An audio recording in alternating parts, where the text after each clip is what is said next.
Being the good kid, something that I found memorable was the way that the girls talked to Chloe at the party, how rude they were to her, how the guys talked about Chloe as an object, and I also was surprised about that this took place in a high school. As college or seniors, I would expect of it to be a college party. My high school never had parties like that. I was also really surprised about how stupid they were with social media. Um, there's a few themes that I found.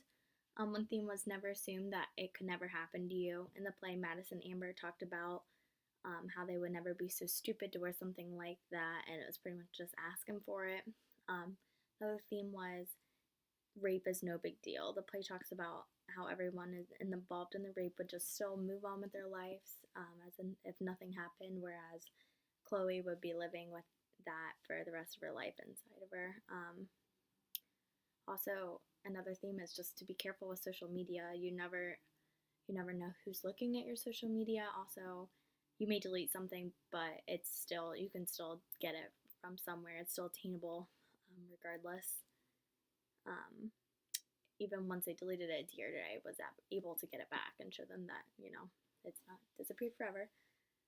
Um, I liked that this play was different than Intimate Apparel because it was told in many different perspectives. It was also told in like flashbacks or kind of like just retellings of what happened that night, and it wasn't in a chronological order as Intimate Apparel was.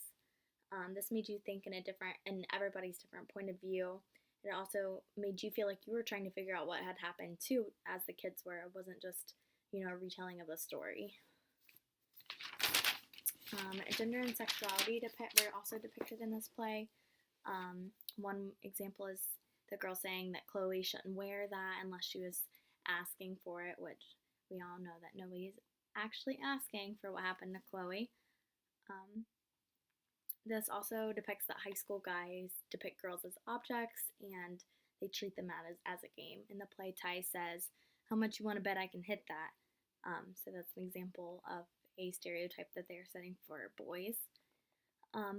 It also exaggerates that all girls sit around putting makeup on, and part of the play it just talks about how they do mascara, then they do their hair, then they do their makeup, just over and over again. But it also says that all guys do is eat, play video games, and watch porn. So yeah, that definitely showed gender and sexuality. And a question that rises is this how all adults depict high school students? Is this how they like interpret boys versus girls? So something to think about.